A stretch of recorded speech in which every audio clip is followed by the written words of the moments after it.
आखाती देशात सुरू असलेल्या महायुद्धाचा मोठा फटका उत्तर पुणे जिल्ह्याला बसलेला आहे. तिथल्या केळी उत्पादक शेतकऱ्यांना बसला आहे.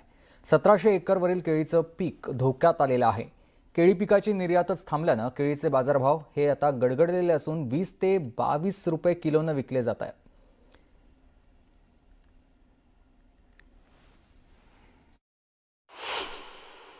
यंदा केळी पिकाला एक्सपोर्ट क्वालिटीचा माल पिकवण्यासाठी 1.5 ते 2 लाख रुपये खर्च येतो. आणि आता जे मार्केट आखातामध्ये युद्ध चालू असल्यामुळे जे मार्केट पडले त्याच्यामुळे 70 ते 75 हजार रुपये सुद्धा शेतकऱ्याला मिळत नाही. त्यातून खूप मोठी हानी केळी उत्पादक शेतकऱ्याची होत आहे. तरी सरकारने याकडे लक्ष देऊन जास्तीत जास्त अनुदान देऊन शेतकऱ्यांना आर्थिक पाठबळ द्यावे. मला वाटतं आता सरकार कर्जमाफीची काहीतरी घोषणा करते किंवा केलेली आहे. पण आमचं म्हणणं असं आहे की प्रत्यक्ष प्रमाणात शेतकऱ्याच्या खिशातून जो पैसा गेलाय, आज आमच्या या परिसरामध्ये केळी पीक पिकवण्यासाठी 1 एकरला 1.5 लाखाहून अधिकचा खर्च होतो.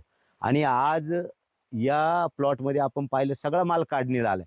जर युद्ध झालं नसतं तर त्या काळामध्ये 18 ते 22 रुपयापर्यंतचा रेट होता. म्हणजे साधारणतः 3-4 लाख रुपये आमचे केळीचे झाले असते. आजची परिस्थिती अशी आहे का लोकलवालाही काढून नेत नाही किंवा एक्सपोर्टवाला तर येतच नाही.